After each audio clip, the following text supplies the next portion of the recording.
Chào tất cả các bạn đã quay trở lại kênh Thanh Cooking, món chay ngon dễ làm. Hôm nay mình sẽ chia sẻ với các bạn đây là cái món nấm bào ngư mình chiên giòn ha.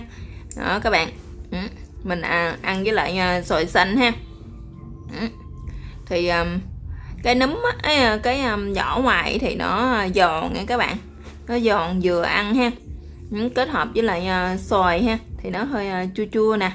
Nấm thì nó hơi ngọt ngọt ha, ở ngoài thì nó giòn giòn nhưng mà ở bên trong thì nó mềm ha, mềm béo. Thì các bạn ăn chợ món cũng rất là miệng, ăn cũng rất là ngon. Cái này chúng ta có thể làm món khai vị cũng được, cũng rất là bắt luôn các bạn. Mình xoay một vòng cho các bạn xem nó như thế nào nha.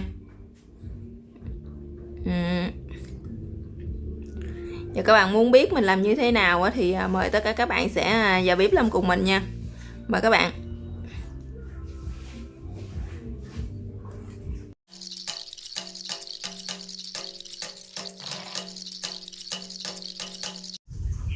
Hôm nay mình sẽ chia sẻ với các bạn cái món là nấm bào ngư chiên giòn ha.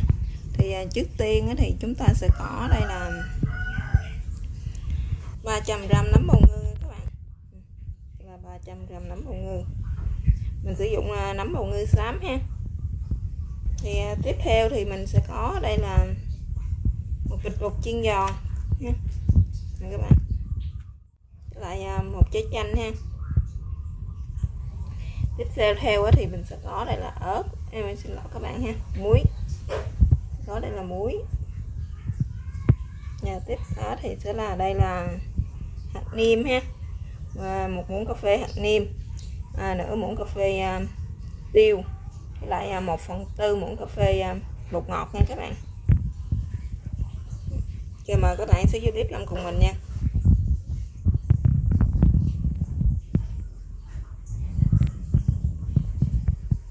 Giờ trước tiên thì chúng ta sẽ đi sơ chơi rửa cái phần nấm này trước nha các bạn.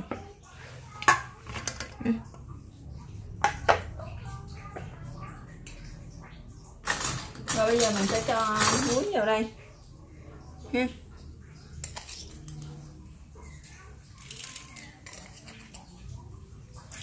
Hai muỗng muối nha các bạn. Tiếp theo thì chúng ta sẽ cho vào đây một xíu nước thôi. Các bạn cho ít nước thôi để chúng ta rửa dắt cái phần nấm này cho nó ráo ha.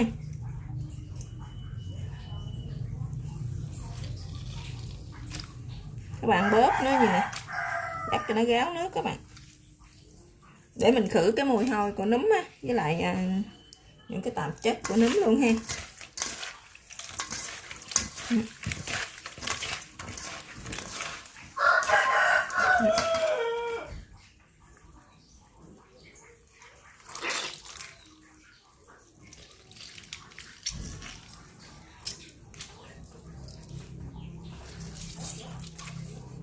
Các bạn dắt cho nó vừa vừa thôi nha, đừng có dắt quá mạnh tay thì nó sẽ bể những cái nấm của mình đó, nó sẽ bị bể ra nha các bạn.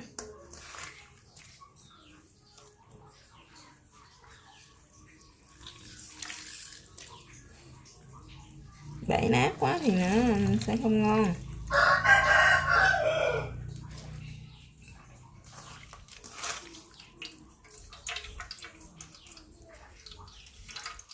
Cái phần gỗ nấm này thì mình đã trần sơ qua nước muối rồi. Rồi mình sẽ đổ ra, mình sẽ cắt chanh mình để vô nha các bạn. Rồi, tiếp theo thì mình sẽ cắt cái trái chanh này ra, mình sẽ sử dụng một trái chanh này ha. Đó, các bạn cắt đôi nó ra. Các bạn dắt vô cái phần nấm này luôn.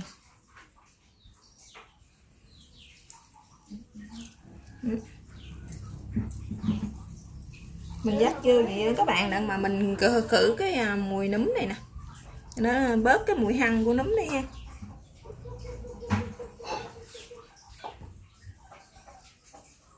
Rồi các bạn mà nặn chanh vô xong thì các bạn cũng bớt dắt nó luôn nha các bạn.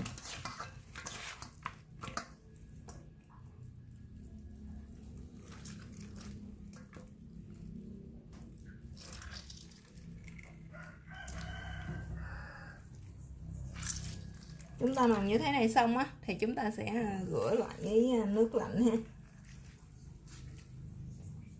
Là cái mùi hăng của nấm của chúng ta nó sẽ không còn cái mùi đó nữa.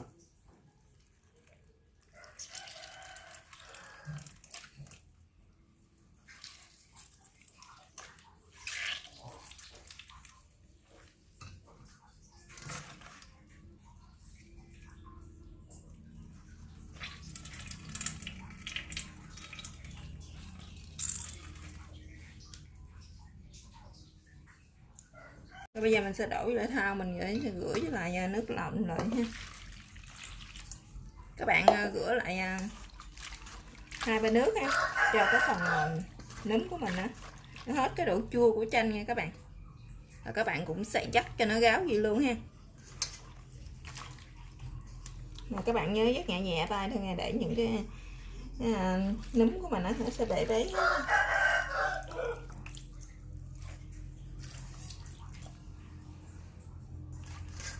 Giờ thì mình đã rửa 2-3 nước cho nó sạch rồi đó các bạn ha.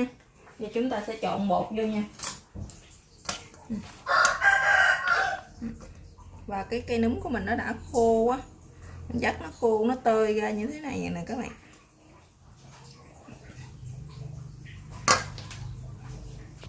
Rồi bây giờ mình sẽ trộn hết cái bột vô nha các bạn.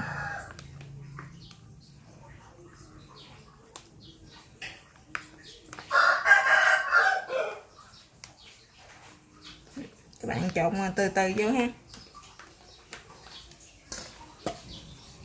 Giờ mình sẽ nêm gia vị vô đây luôn. Đây là 1 muỗng cà phê hạt nêm nè ha, nửa muỗng cà phê tiêu và 1/4 muỗng cà phê bột ngọt.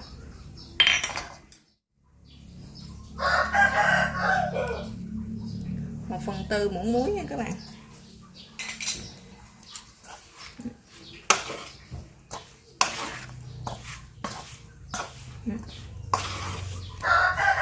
Các bạn trộn cho nó thấm hết ha.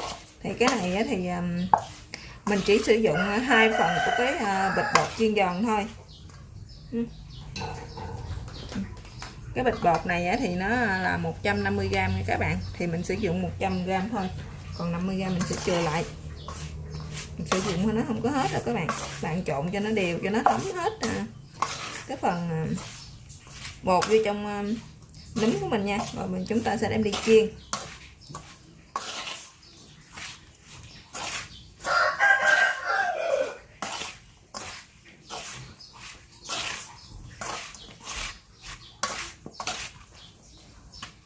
Cái chảo lên trên bếp hay cho chảo này nó nóng thì chúng ta sẽ cho dầu vô nha các bạn. Bạn cho dầu hơi nhiều nhiều ha, để chúng ta chiên cho nó mau nha.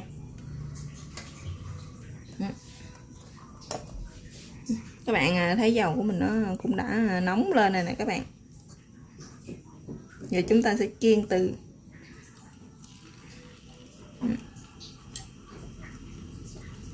bạn cho vô từ từ nha, để các bạn cho nhiều quá thì nó sẽ dễ bị dính lại, những cái nấm mình nó sẽ dễ bị dính lại với nhau nha.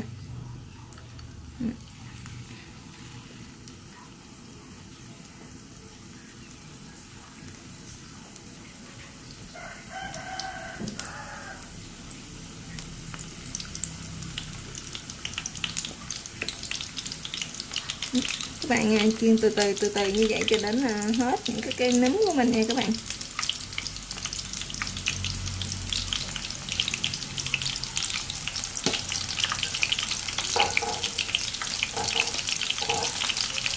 Các bạn thấy không? Cái dầu của mình mà nó nóng thì mình chiên nó rất là mau, mà nó không có bị thấm dầu vô trong cái nấm của mình các bạn. Mình ăn nó sẽ cũng đỡ bị ngán hơn. Các bạn để lửa vừa vừa thôi nha, đừng có quá nhỏ mà đừng quá lớn. Các bạn để lửa lớn quá thì nó dễ bị khét, mà các bạn để lửa nhỏ quá thì cái dầu nó sẽ rút vô trong cái nấm của mình đó, ăn nó dễ bị ngán đó các bạn. Bạn nhớ chở từ từ nữa nha, chở liên tục để cho cái nấm của mình nó sẽ chín, nó vàng đều và nó giòn nha các bạn.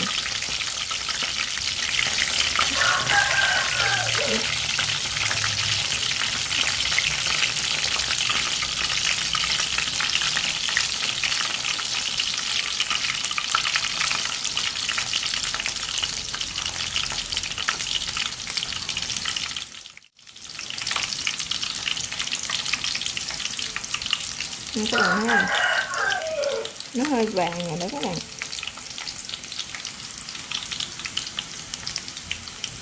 Nè, chúng ta chiên vàng như thế này là được nè các bạn nha. Đó.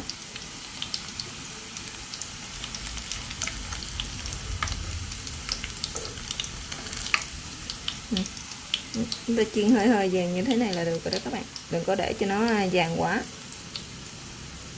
Vàng quá thì cái nấm của mình nó sẽ mất cái chất ngọt đi ha.